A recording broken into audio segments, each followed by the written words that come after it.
So on today's journey to share some joys, I actually want to read a poem from Patricia Smith's. It should have been Jimmy Savannah.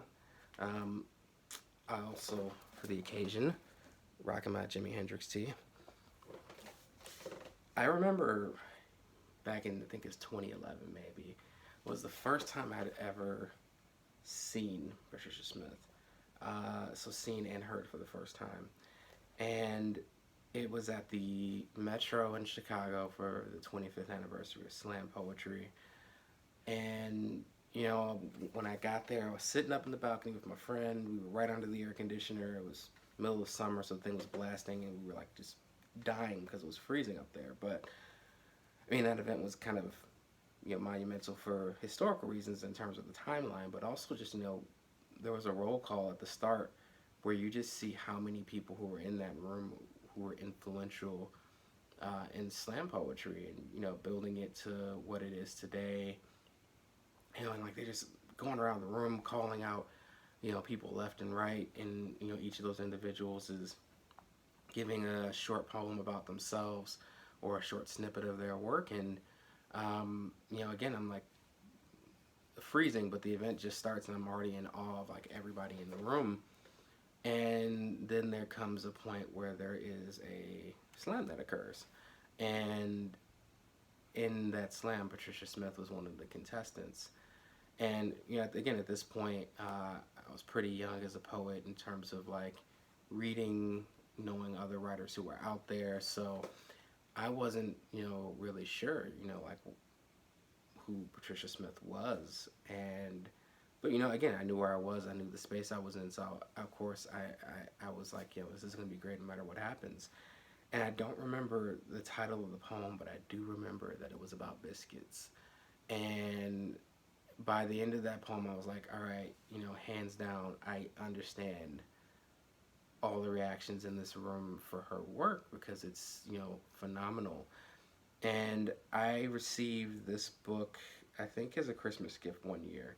And this is one of those books that, hey, you really appreciate because someone who doesn't read poetry took time to research what you like or might like and, what's people are reading and find something that you love. And so this was my first book by her, and I think I was just blown away at the onset because there's just such a technical mastery in here, with a lot of voice and a lot of just strength and power that kind of comes with Patricia Smith being Patricia Smith. That it's the kind of thing that you can say like you just can't replicate how she does it. Even no matter how much you study it, there's just such a power behind how she writes. So one of the poems I wanted to read by her is called Jumping Double Dutch.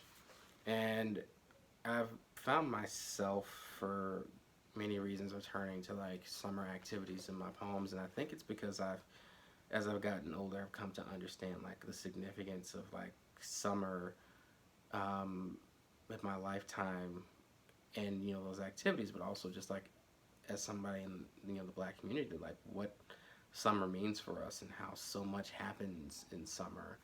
Cookouts being the obvious thing, but how much of our growth and development from young people to adults happens during summer.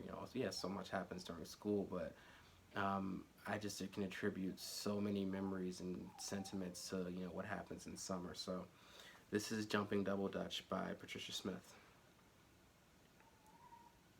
Calves go chaos under pounding, clothesline raises welt and bloodies shin and ankle, hip and forearm while we throw down nasty verses and the boys step from the shadows. And our stanzas swerving beckons, all our skin is steam and shining, and we're women. Not these babies spouting bow legs, stumping rhythm, not these braids of quick unravel. Here are keyless, tangled trochees, Butch and Sally in the alley. Squeeze them titties like you mean it. Bet you ain't gonna reach my panties. Jump and whirl, we tempt our future in a language born of beat down. Verb we urge from high top sneakers. Whipping hips and licking lips and punishing the ground with craving. Got no notion what we're asking. Mama screeching from the windows, "Child, you better stop that jumping, showing the neighborhood your business. Bring your tail inside for dinner." And the boys slide from the shadows. The sounds in that poem are so nuts. And I think what's so great about it is, Double Dutch is such a rhythmic exercise. Not only do you have the actual act of, jumping the rope, you also have like the chants that go along with it and how we continue to reinvent and recreate those.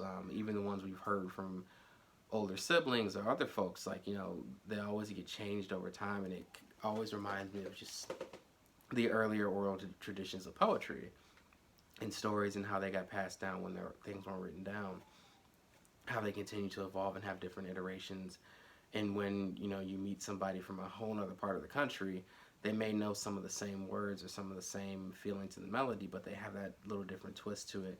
And I think that this poem just captures that so well. And again, it's light, it's fun, and yeah, there's a lot of heavier cultural context that's sitting on top of the poem. But I think it also does a lot to talk about the joy and lightness in that moment, and the power that we can feel as kids when we're kind of coming into our bodies as they're growing, and they're doing different things. So yeah, definitely, if you haven't read this one before, check this out.